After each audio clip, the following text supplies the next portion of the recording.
하나님이 세우신 안디옥 교회라는 제목으로 말씀을 전하겠습니다.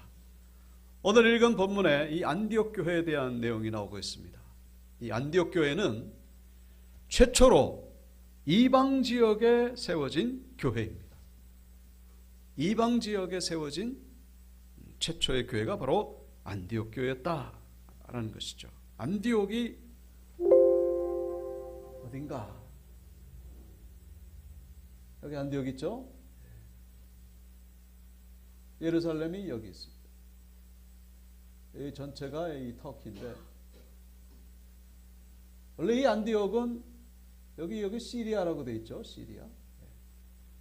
성경에는 수리아 안디옥, 시리아가 시리아를 말합니다.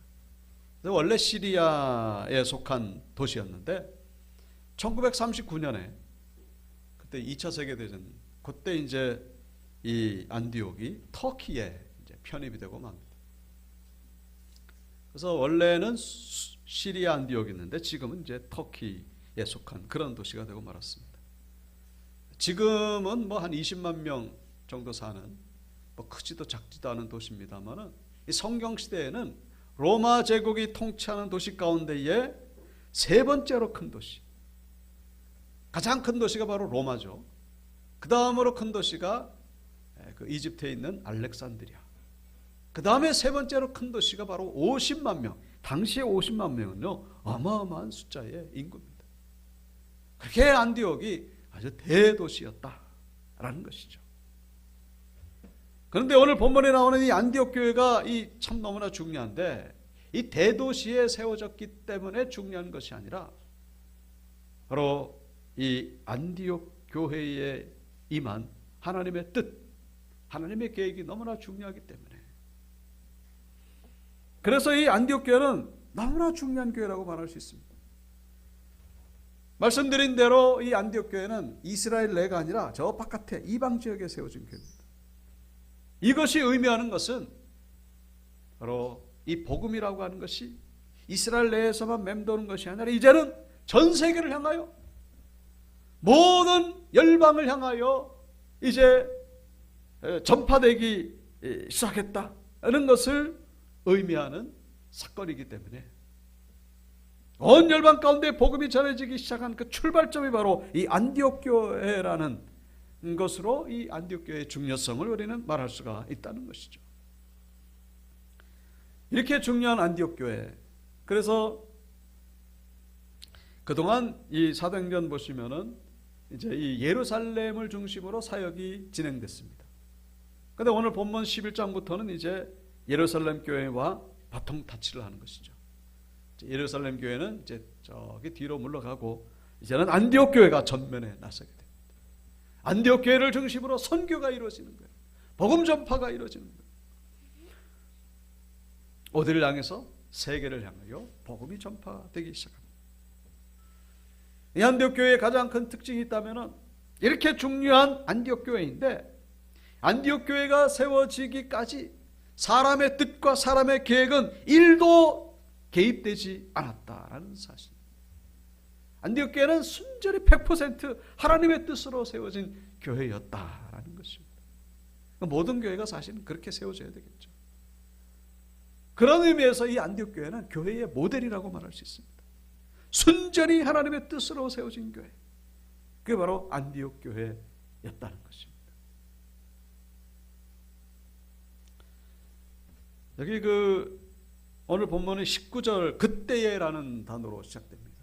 그때에라고 하는 것은 이제 그 앞에 나오는 내용과 직접적인 연관이 있다 그런 얘기죠. 바로 그런 상황 속에서 이 안디옥 교회가 세워졌다, 그런 얘기입니다.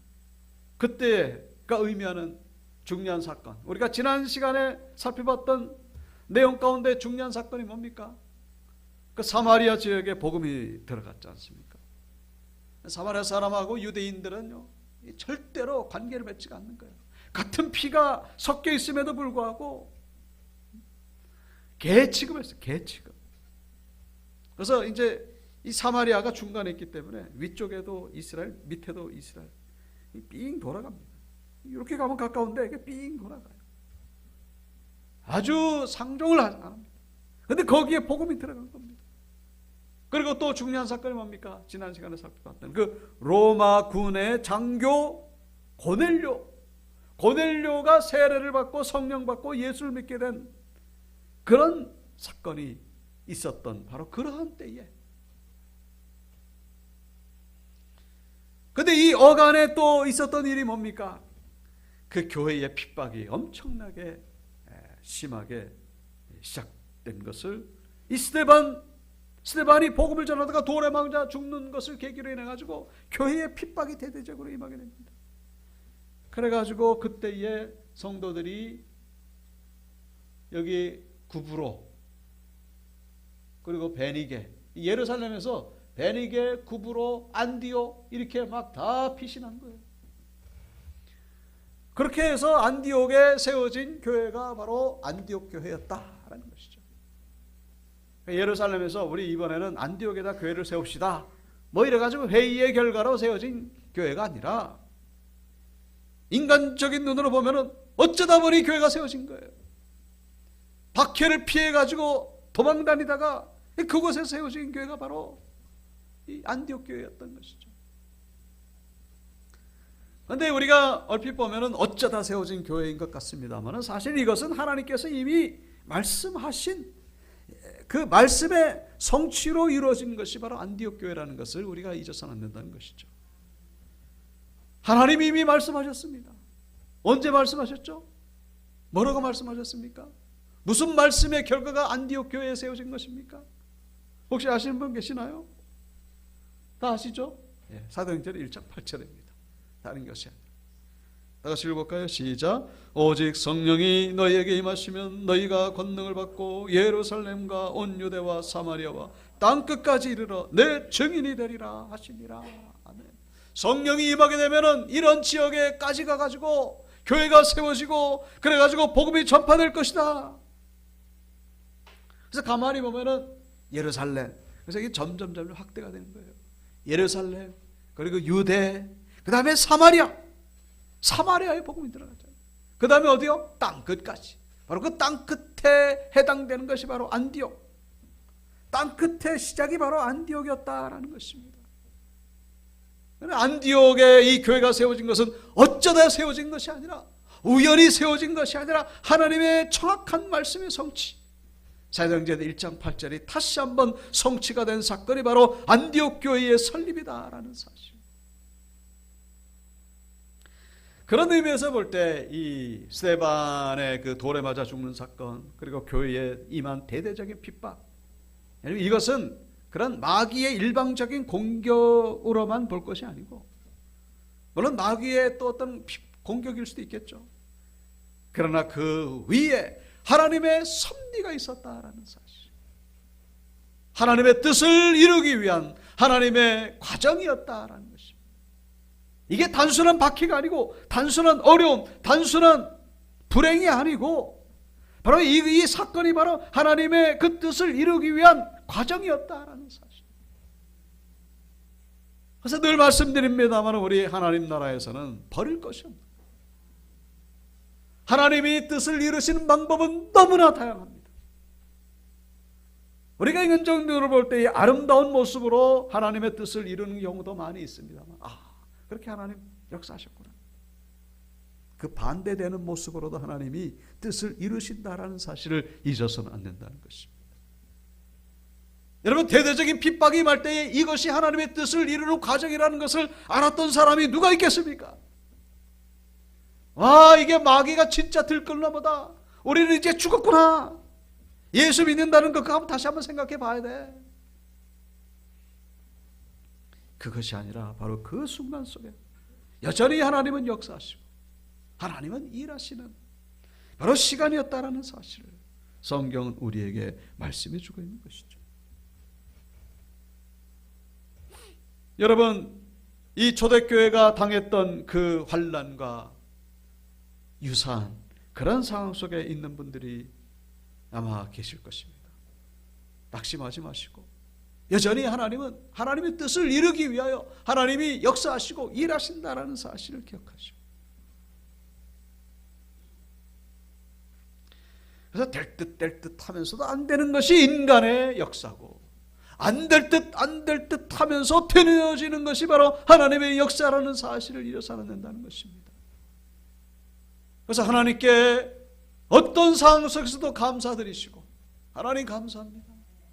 하나님께서 이루실 일들을 기대하시면서 하나님께 소망을 두시는 저와 여러분들 되시기를 주 이름으로 축원드립니다. 환난이 환난으로 끝나는 게 아니에요. 환난도 여전히 하나님의 뜻을 이루기 위한 과정임을 잊어서는 안 된다라는 것입니다. 하나님 나라에는 쓰레기통이 없어요. 버릴 것이 없습니다. 모든 것들이 합력하여 선을 이루게 된다는 사실. 자, 19절 후반절에 보시면은, 자, 그렇게 해가지고 흩어진 자들이 베니게, 구브로, 안디옥에 흩어졌는데, 흩어지면서도 그 삶의 현장에서 복음을 전합니다. 아, 대단하죠? 어떻게 보면 도망 다닌 거 아니에요? 도망 다니는 거. 도망 다니면서 그 자리에서도 복음을 전합니다. 소망이 있는 것이죠. 그런데 문제가 있어요. 뭐가 문제입니까? 여기 20절에 보면은, 이 19절 후반절에 나오죠. 누구에게만 말씀을 전한다는 거예요? 유대인에게만 말씀을 전했다라는 것입니다. 유대인에게만. 옛날의 사고방식을 버리지 못하는 거예요. 여전히 복음을 전하는 대상은 유대인에게 국한되어 있는 거예요. 구약의 사고방식이 여전히 이들을 사로잡고 있습니다. 그러다가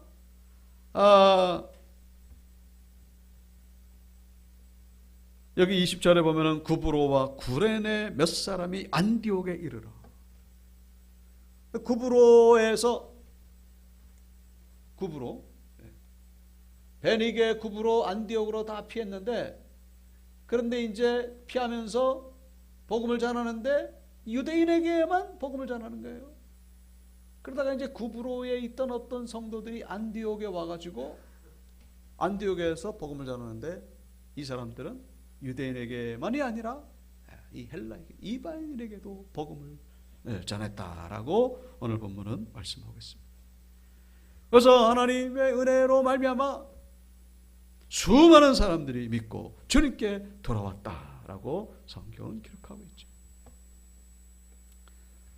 자, 그나마 이 이방인에게도 복음이 전해지기 시작한 것인데, 이 옛날의 사고방식에서 벗어난다는 것이 쉽지 않다는 것을 오늘 본문을 우리에게 말씀해 주고 있습니다.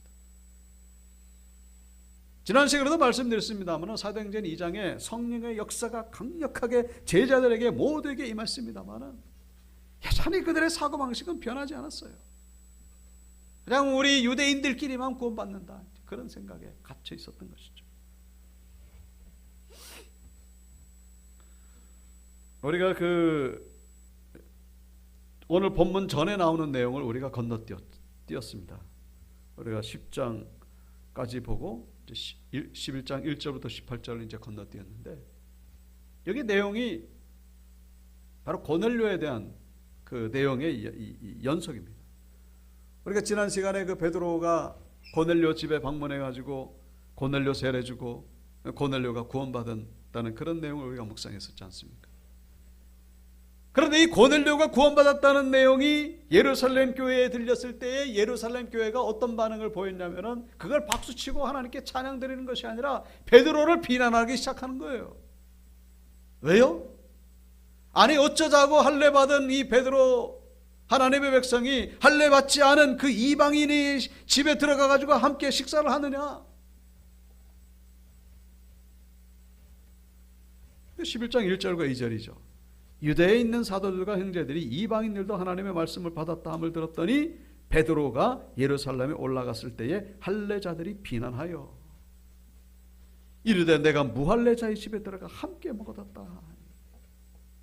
아니 어쩌자고, 이 다 지금 뭐예요? 성도들입니다. 성도들이, 예수 믿고 거듭난 자들이, 거기 안에는 사도들도 있고 형제들도 있고, 바로 이 사람들이 지금 베드로를 비난하고 있습니다. 지금 고넬료가 구원받은 것에 대해서 함께 기뻐하고 함께 하나님을 찬양해야 돼 모자랄 판에 왜 고넬료 집에 들어갔냐 이 얘기죠. 옛날의 사고방식이 그대로 묶여있는. 그러니까 베드로가 뭐라고 얘기를 합니까? 베드로는 떳떳하죠. 왜요? 하나님이 시키신 것 그대로 했으니까. 하나님의 환상을 보여주시고 하나님의 말씀하신 대로 순종했을 뿐입니다. 그 말씀을 쭉 얘기를 하면서 17절 보시기 바랍니다. 17절 후반절. 17절 후반. 내가 누구이기에 하나님을 능히 맡겠느냐? 내가 누군데 하나님을 맡겠습니까? 여러분, 이 얘기를 하니까 예루살렘 교인들이 아무 말도 못합니다. 아무 말도 못해요. 그때서야 비로소 이 열방을 향하신 하나님의 그 구원하심에 대한 뜻이 바로 이것이라는 것을 깨닫고서 18절 그들이 이 말을 듣고 잠잠하여 하나님께 영광을 돌리리되 그러면 하나님께서 이방인에게도 생명 얻는 회개를 주셨도다 하니라. 11장까지 오기까지 여전히 예수 믿는 유대인들도 자기네들끼리만 여기서만 구원받고 여기서만 은혜받고 열방을 향하신 하나님의 뜻은 전혀 모른 채 우물한 개구리처럼 하나님을 제한하고 하나님을 묶어두는, 여러분, 그런 모습이 우리에게는 없는지 한번 돌이켜봐야 된다는 것이죠. 하나님을 제한하는 그런 모습. 온 세상이 하나님이신데 우리는 교회 안에 계신 하나님, 하나님의 능력을 제한하고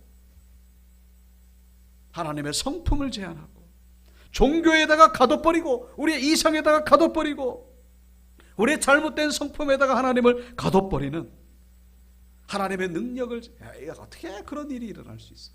성경에서나 일어나는 일이지. 어떻게 황해바다가 갈라져? 어떻게 처녀가 잉태를 해?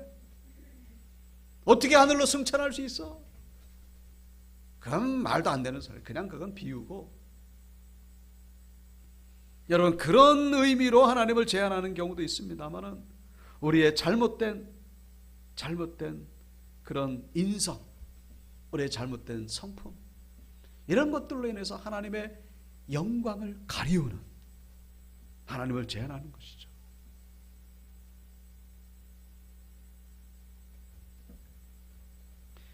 오늘 본문의 이 이스라엘 백성, 이 예루살렘 교인들만 하나님을 제한하는 것이 아니라 우리 이 시대에 예수를 믿는 신앙인들도 그런 모습을 우리가 볼 수 있다라는 사실. 그러니까 종교인이죠, 종교인. 우리는 진리를 쫓는 자들이 아니라 종교의 종교 냄새만 팍팍 풍기면서 성경시대의 이 유대인들이 이방인을 향해 가지고 있는 생각, 극단적인 표현으로 한마디로 표현하면 뭐라고 말씀드렸죠? 이 지옥의 땔감이다. 이방인은 지옥의 땔감이다. 그것이 유대인들이 가지고 있던 기본 개념이었습니다. 여러분, 그런 생각을 가지고 있다는 것을 이방인들이 모를까요? 아는 사람은 알겠죠. 뭐 대부분 모르겠습니다만 아는 사람은 알아요. 그러니까 아는 사람들은 그 유대인들을 향하여 어떤 생각을 가지겠습니까? 저 유대인들이 우리를 향해서 지옥의 땔감이래. 그러면 이 이방인들이 유대인들을 향하여 좋은 감정 가지겠습니까? 맞아, 우리는 지옥의 땔감이야, 회개할게, 그러면서 그렇게 돌아올 사람은 없습니다. 우리가 지옥의 땔감이라고? 쥐뿔도 없는 주제에 뭐 이러면서 반발심이 안 나오겠는가 하는 것이죠. 점점 감정의 골은 깊어지는 게 점점 멀어지는 것입니다. 요즘 그 안티세미티즘, 반유대주의라 그러죠. 유대인들을 핍박하고 그런 그 의식, 그런 분위기가 이 전 세계에서 조금씩 기승을 부린다고 합니다. 다시 반유대주의 그 자체는 진짜 악한 거예요. 이건 잘못된 겁니다. 그런데 그 반유대주의 그런 분위기가 나오기까지 그런 빌미를 제공한 그 유대인들, 그 우월주의, 자기중심주의 사상, 교만한 생각, 여러분, 이것이 있었다는 것을 결코 부인하기가 어렵다는 것입니다. 얼마나 유대인들이 교만했는지. 그런데 이런 생각들은요, 유대인들만 가진 것이 아니라 중국도 그렇고 영국도 그렇고, 중국은 중화사상이라 그랬어요. 세상의 중심이 중국이다. 세상 말로 쥐뿔도 없으면서, 쥐뿔도 없으면서 뭐 자기네들 중심이라, 다 자기 중심주의. 영국도 한때는 뭐 해가 지지 않는 나라라고 그랬습니다만, 그거 옛날이라 그랬죠. 지금도 얼마나 그 교만한 의식이 있는지. 나라마다 다 그런 게 있습니다.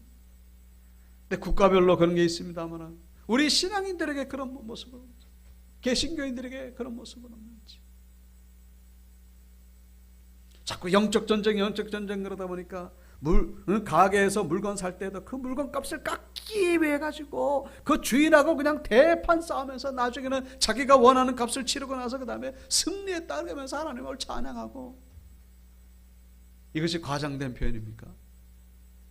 그런 일들 얼마든지 찾아볼 수 있습니다. 여러분, 우리 온유교회는 그런 분들이 혹시 안 계신지.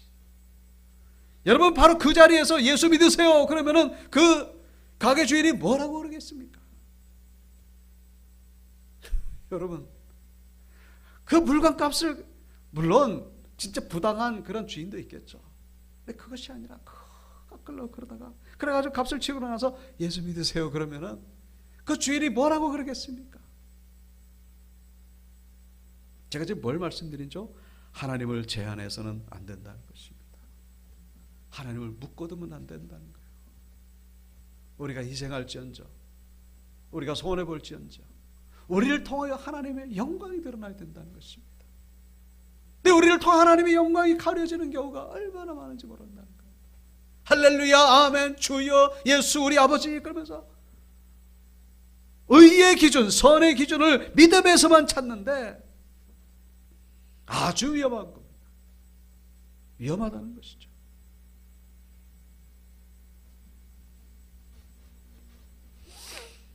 물론 첫째는 믿음입니다만은, 이 불신자들이, 오늘 말씀의 주제는 바로 선교예요. 전도. 우리가 전도하면서 선교하면서 그냥 주여 할렐루야 하면 그러면서 믿음으로만 가지고 우리가 생각할 때에 믿지 않는 자들이 오해하기 딱 좋은, 그것이 바로 하나님을 제한시키는, 오늘 본문에 나오는 이 초대 교회, 이 초기 그 예루살렘 교인들처럼, 아니 어쩌자고 그 이방인 집에 들어가가지고 식사를 하고 그래. 완전히 그냥 막힌 생각이에요. 온 우주 만물을 창조하신 하나님을 믿는 백성들이 우리의 생각을 열어고, 정말로 이 하나님은 질서의 하나님, 창조의 하나님, 화평의 하나님, 사랑의 하나님, 그 하나님을 믿는 백성들답지 아니하고 이 종교로 가둬버리는 그런 모습이 우리에게는 없는지 한번 돌이켜봐야 된다는 것이죠.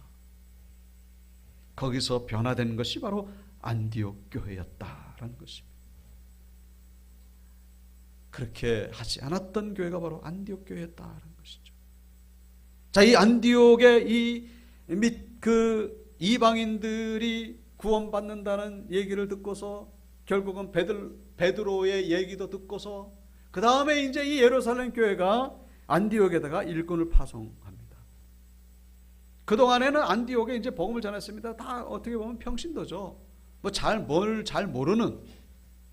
그래서 지도자가 필요하다 생각해가지고 예루살렘에서 한 사람의 일꾼을 보내는데 그가 바로 바나바였다라고 본문은 기록하고 있죠. 22절, 예루살렘 교회가 이 사람들의 소문을 듣고 바나바를 안디옥까지 보내요. 근데 왜 굳이 바나바였을까? 다른 사람도 다 있는데 왜 바나바를 보내야 됐는지를 24절에서 말씀하고 있습니다. 바나바는 어떤 사람이요? 착한 사람이요, 그리고 성령과 믿음이 충만한 사람. 그러니까 믿음이 충만할 뿐만 아니라 어떤 사람? 착한 사람입니다.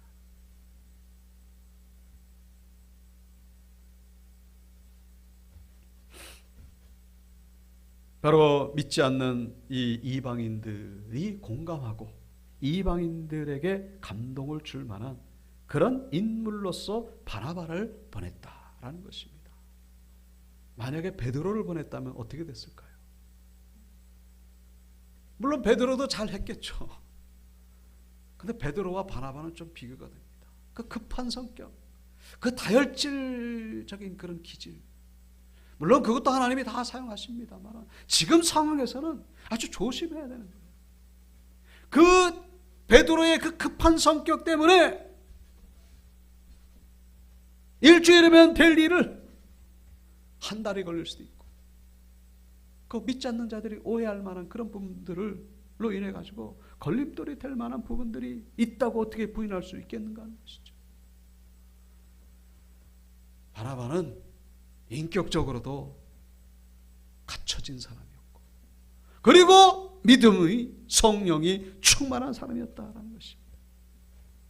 믿음이 기본인데 믿음만 가지고 되는 것이 아니라는 것이죠. 물론 완전한 믿음 속에는 인격도 포함됩니다만은 그게 잘 안 되니까 지금 성경은 구분해 놓고 있다라는 사실입니다.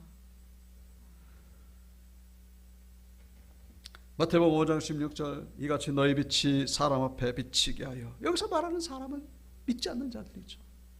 믿지 않는 자들이 보고서 그렇구나, 너희 착한 행실을 보고 하늘에 계신 너희 아버지께 영광을 돌리게 하라.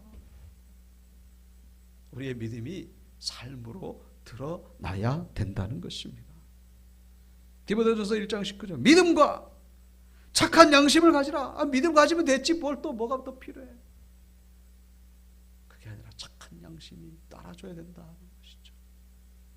다시 말씀드립니다만 온전한 믿음 속에는요, 인격이 다 들어있는 거예요, 사실은.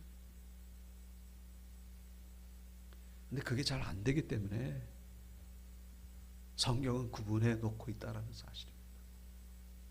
예수님의 성품, 예수님의 인격을 닮아가길 힘써야 된다는 것이죠. 어떤 이들은 이 양심을 버렸고 믿음에 관하여서는 파선하였느니라. 여러분, 그렇다고 뭐 인격만 가지고 전도가 되느냐? 그것도 아닙니다. 택도 없는 얘기죠. 그러면 믿음만 가지고 되느냐? 그게 위험하다는 것입니다.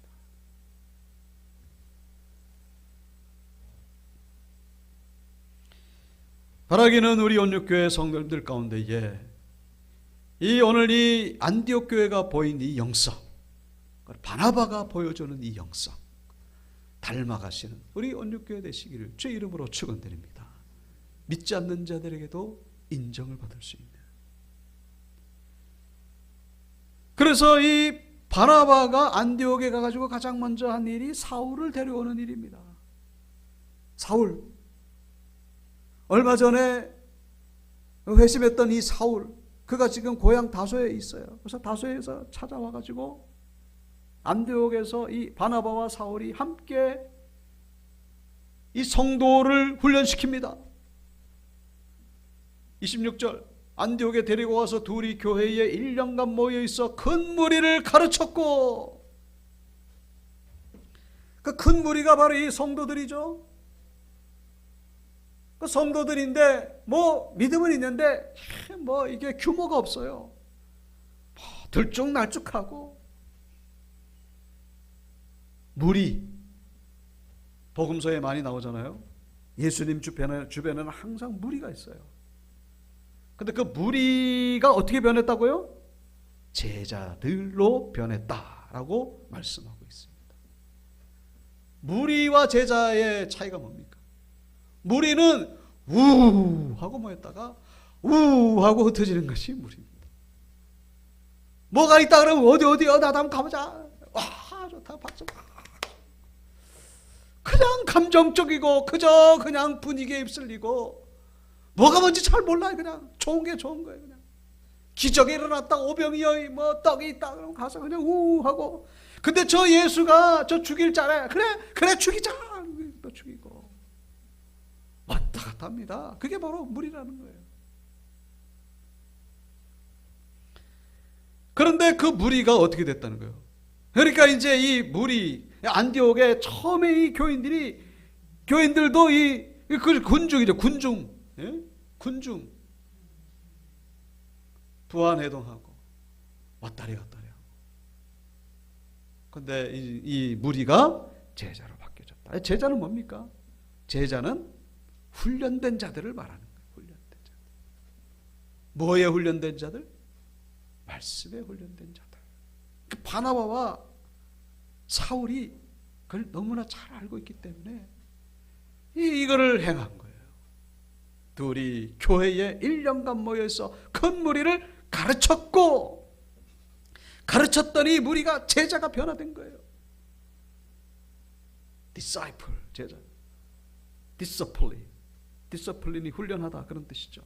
그 훈련된 자들이 제자다, 그런 얘기죠. 말씀이 없으면요, 말씀에서 기쁨을 찾고, 말씀에서 은혜를, 그 말씀에서 하나님의 뜻을 발견하고, 말씀을 가까이 하고, 그리고 기도에 힘쓰고, 섬김에 힘쓰고, 봉사에 힘쓰고, 그게 바로 훈련된 자들이고, 그 십자가를 지려고 하고, 기분 나쁘면 안 해. 기분 좋을 때는 하는데 희생을 안 해. 그러니까 희생하는 자들이 진짜 제자들입니다. 희생하지 않으면 아직까지 무리예요, 무리. 예? 감정에 그냥 쌓여가지고. 안디옥 교회는 제자로 변화됐다라는 것이죠. 그런데 제자로 변화되었을 뿐만 아니라 더 한 걸음 더 나갑니다. 제자들이 안디옥에서 어떻게 됐다고요? 비로소 그리스도인이라 일컬음을 받게 되었더라. 그리스도인이라 일컬음을 받게 된 자들이 바로 안디옥 교인들이었다라는 것입니다. 그리스도인이 뭡니까? 이 그리스도인이라고 부른 자들은 교인들이 그렇게 부른 게 아니고 저 믿지 않는 자들이 그렇게 부른 거예요. 이렇게 불러 그리스도인이라고 하는 것은 그리스도를 따라가는 사람들, 예수를 따라가는 사람들. 오늘 서로 나눴죠, 인사를. 예수의 사람 됩시다. 그리스도를 따라가는 사람, 그거를 믿지 않는 자들이 인정을 했다는 거예요. 처음에는 예수를 믿는다고 하길래 저거 사괴 아니야? 저 이단 집단 아니야? 뭐 저 어주이 떠주이 저 뭐야, 저 뭐해 저거? 저거 뭐 하는 거야? 저 식인종들 아니야? 뭐 이런. 근데 그것이 아니라는 거죠. 맞아, 저 사람들은 예수를 따르는 자들이야. 공식적으로 인정을 하게 되었다라는 것입니다. 맞아, 저 사람들은 인정해. 저 사람들은 우리가 뭐라고 할 수가 없어. 이제 비난의 소리가 그쳤다라는 것입니다. 여러분, 그렇게 된 이유가 뭐라고요? 이들은 믿음이 충만했을 뿐만 아니라 그들의 착한 행실을 통하여 이 믿지 않는 안디옥 사람들이 감동을 받았기 때문에, 맞아, 저 사람들은 빛의 사람들이고 저 사람들은 예수 믿는 자들이야. 여러분, 이런 동일한 은혜가 우리 온육교회 가운데 임하게 되길 주 이름으로 축원드립니다. 우리 온육교회도 이런 모습을 닮아가야 된다는 것이죠. 무리에서 제자에서 이제 믿지 않는 자들도 인정할 수밖에 없는 그리스도인, 예수의 사람, 성령의 사람. 여러분, 그럴 때에 하나님의 역사, 하나님의 뜻이 이루어지게 된다는 사실. 여러분, 그것을 하나님이 원하고 계신다라는 사실입니다. 마지막으로 27절부터 30절에 보시면은 예루살렘에서 어떤 선지자들이 안디옥에 와가지고 흉년이 임하게 될 것이다. 그리고 실제로 흉년이 임하게 됩니다. 그때가 언제냐면 글라우디오 때에, 이 로마의 네 번째 황제입니다. 다섯 번째 황제가 네로입니다. 그 네로 때부터 이제 핍박이 심하게 되는 거예요. 그러니까 지금까지는 그 유대인들에 의한 핍박이었습니다만은 네로 때에는 이제 로마 제국에서 이제 핍박이니까 어마어마한 거죠, 이것은. 그 전까지는 이제 유대인들의 핍박을 피해가지고 막 안디옥, 이 대도시에 이제 모여들고 그랬습니다만. 어쨌거나 그 네로 전에 글라우디오 때에 흉년이 임하게 된다고 합니다. 진짜로 흉년이 들어가지고 예루살렘 교회가 힘들어할 때에 어떻게 해요? 안디옥 교회가 예루살렘 교회를 물질적으로 도와줬다라고 하는 그런 내용이 나오고 있습니다. 여러분, 이 내용이 오늘 본문에 실린 이유가 뭐겠습니까? 뭐 그냥 일부러 실은 게 아니겠죠. 신문 기사처럼 그렇게 실린 게 아니고, 이 안디옥 교회가 얼마나 성장했는지, 얼마나 성숙한 이런 사명자가 되었는지를 우리에게 보여주고 있다는 것입니다. 세워진 지 얼마 안 된 이 안디옥 교회가 이제는 자기의 모교회가 되는 예루살렘 교회를 돕기 시작했다라는 것입니다. 흉년이 들어가지고 예루살렘 교회가 쩔쩔매는 거예요. 그런데 안디옥 교회가 가만히 있지 않았다는 것입니다. 안디옥 교회가 일어나가지고 예루살렘 교회를, 예루살렘에서 사실은 안디옥 교회를 세운 거죠. 어떻게 보면은 의도적인 건 아닙니다. 근데 이제는 거꾸로 안디옥 교회가 이제 예루살렘 교회를 세운. 그런 의미에서 볼 때 이 한국 교회가 얼마나 사명이 큰지. 유럽에서 오고 미국에서 와가지고 이 교회가 세워졌지 않습니까? 그래가지고 정신이 깨어나고 계몽이 되고 학교가 세워지고 병원이 세워지고 얼마나 많은 사람들이 구원받고 은혜를 받았습니까? 기도를 통하여 예수 이름을 통하여 죽을 병에서 살아나고 얼마나 많은 기적이 일어났습니다. 그런데 돌이켜보면 저 유럽과 미국이 얼마나 변질됐는지 이제는 그들을 깨워야 될 사명이 바로 우리 한국에 있다는 것을.